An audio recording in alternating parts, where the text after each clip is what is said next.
An Interview with God is a drama film released in the year 2018. The plot of the film follows an emerging journalist, Paul Asher, who returns from Afghanistan after covering the war only to find his life falling apart. He desperately wants to help his friend and fix his failing marriage.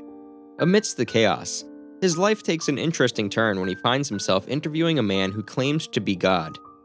The film opens up with Christian hymns saying, "God moves in a mysterious way," and Henry Beecher's final words, "Now comes the mystery." The lead character of the film, Paul Asher, is an up-and-coming journalist who is seen returning home after covering the war in Afghanistan. On his way, he keeps thinking about his faith and finds himself entangled in his own thoughts. The scene cuts to him talking to a veteran, Matt, over the phone, whom he befriended on the front lines. Matt is struggling to fight his own battle after discharge, and Paul is desperately trying to rescue him. However, amidst Paul's busy schedule, he forgets about his wife Sarah, who is in urgent need of intervention. It seems that Paul made a mistake that has affected his married life, for which Sarah is resentful. Although Paul promises that he has become a changed man, he fails to believe him. Paul goes to interview an old man on the topic of religion. Usually, he interviews people and writes articles that are published in the lifestyle category. However, this is one of those rare times that he'll be writing about religion. As the interview proceeds, the old man tries to get to know Paul, but Paul refrains from wasting any time and keeps hinting to start the interview. When he asks the old man to start with his name and spell it, the man claims that he is God. Paul laughs it out and tells him that he looks human enough to him, to which the old man replies that to him Paul looks very godlike. Confused, Paul asks him why he agreed to do the interview. He replies by saying that he likes to talk to his children every now and then. Paul asks him that he must be speaking to prophets, to which he tells him that many of them weren't too happy to see him when he showed up. Paul does not take him seriously and asks him to set the tree on flame. The old man asks him if that is really what he wants, as it might harm the public in the park. Paul then commences with the interview and double-checks the facts that he is God who created heaven and the earth in 6 days. The man advises him to ask something different, as the basic facts can be read in any book. However, Paul clarifies that he wants to confirm the facts for his readers.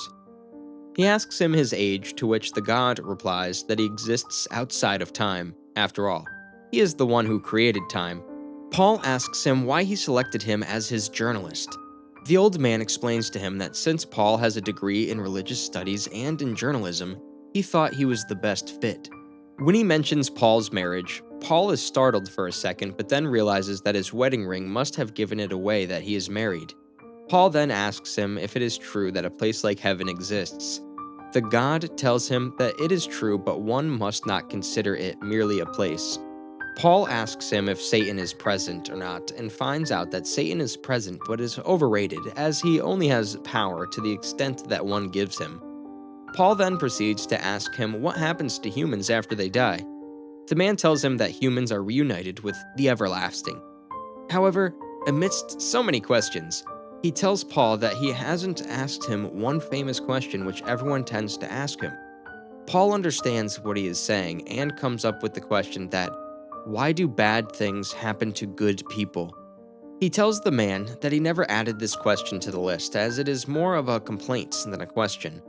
The man gets pretty impressed by Paul and asks him to continue with the interview.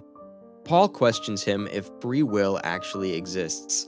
The God feels happy that finally Paul is asking him the questions that he really cares about. Paul clarifies that the questions are in no way intended for himself, but the man refuses to believe it. The God tells him that it was his will that took him to Afghanistan, knowing that it would have consequences on his personality and his family. Paul tells him that he was praying God would look out for him while he was away.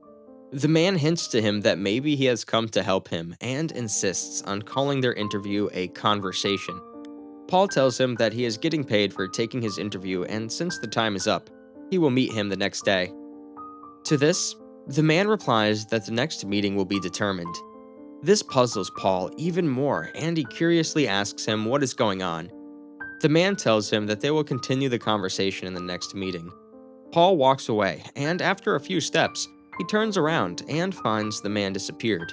Baffled, Paul walks towards his bike and all of a sudden starts witnessing a strange phenomena that is white feathers flying in the air.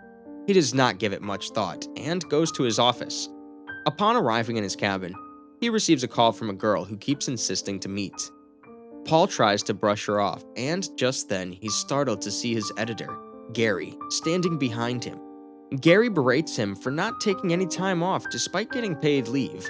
He assures him that there is no fault in spending some time relaxing, especially because he has just returned from covering a war. Paul tells him that he is fine and will think over it. In addition, he requests him to help his friend Matt, who has returned from war and is suffering from PTSD. Gary tells him that he knows a psychiatrist whom he consulted when his wife left him a year ago. Paul apologizes to him for not being there in his time of need. After this conversation, Gary asks him what he is working on. Paul discreetly tells him that he is interviewing with God.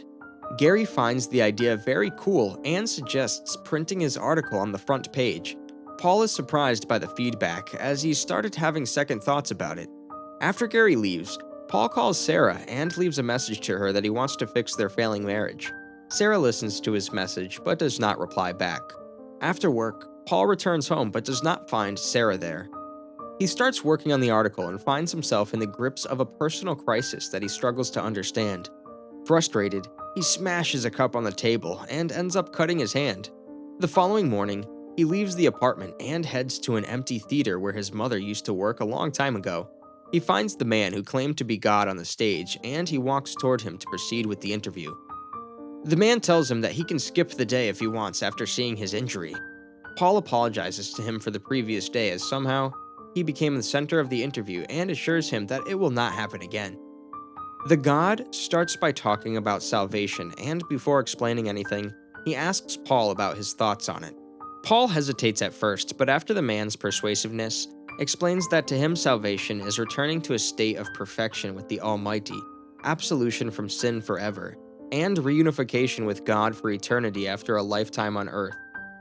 The God is impressed by Paul's answer and starts asking him about how a person can achieve salvation.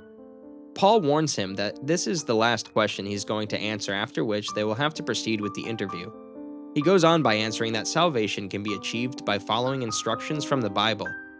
However, he adds that the instructions are quite confusing.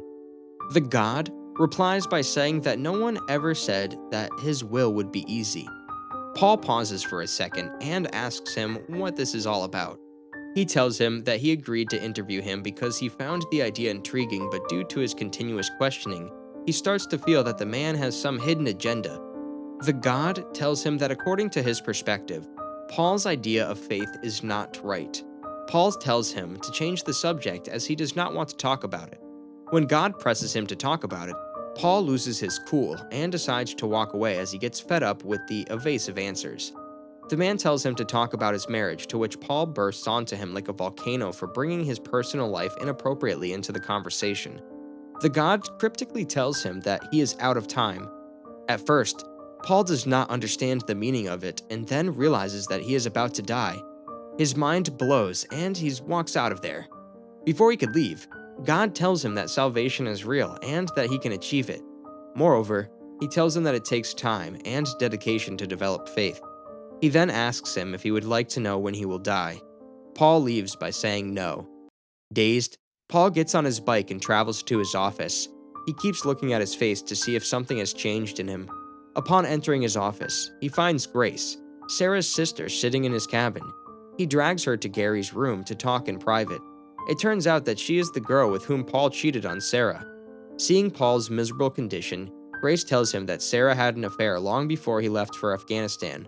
Paul is surprised at the revelation, and just then Gary walks into the room and gives Paul the name of the psychiatrist for his friend Matt. Grace tells Paul that Sarah has been living with her and that he should give her some time. She suggests Paul speak to someone to vent his feelings. After Grace leaves, Paul calls Matt to tell him about the psychiatrist. He asks him for a favor to run the data of the person he's interviewing on the database and send him his information. Gary appears and asks Paul what is wrong with him. Paul reveals that Sarah left him and that the interview he's doing is eating him up. Gary tells Paul to take some time off and figure things out. Paul gets overwhelmed and decides to end his life by jumping off the roof. Before doing so, he calls Sarah, but she does not pick up. She feels guilty for destroying her marriage and holds herself responsible for ruining Paul's faith. Meanwhile, Paul gives up the idea of suicide and returns to his apartment. At home, he keeps contemplating why God is showing himself rather than being hidden. He starts working on the interview and falls asleep in the middle of it. The following morning, he wakes up and goes to the last session of the interview. Although he told God that he does not want to continue with it, he finds it irresistible to drop it in the middle. Upon meeting God in a secluded room, he starts off by making it clear that he wants to reach some conclusions today.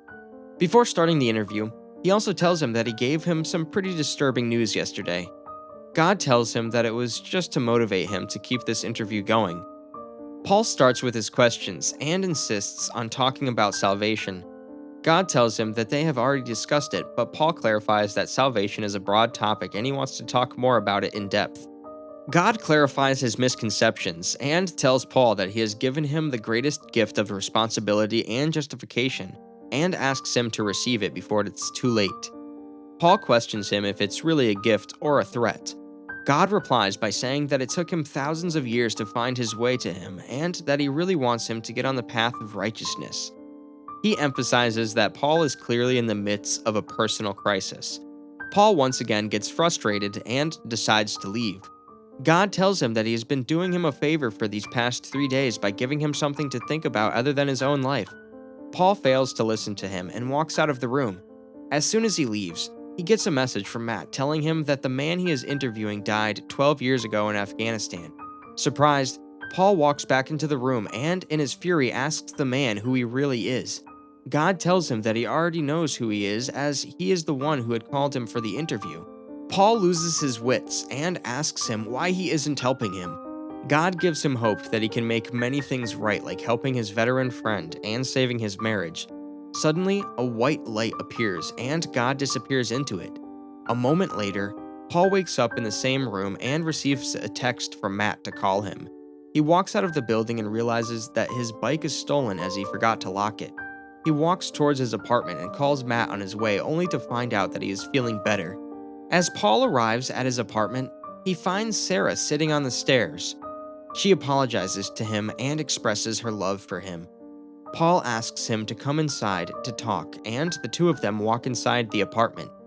The film ends with Paul explaining that having faith is not worth much if one does not really believe in it. This movie has a rating of 5.8 on IMDb. I hope you all liked this video. If yes, then make sure to like, comment, and most importantly, subscribe to the channel for more movie recaps.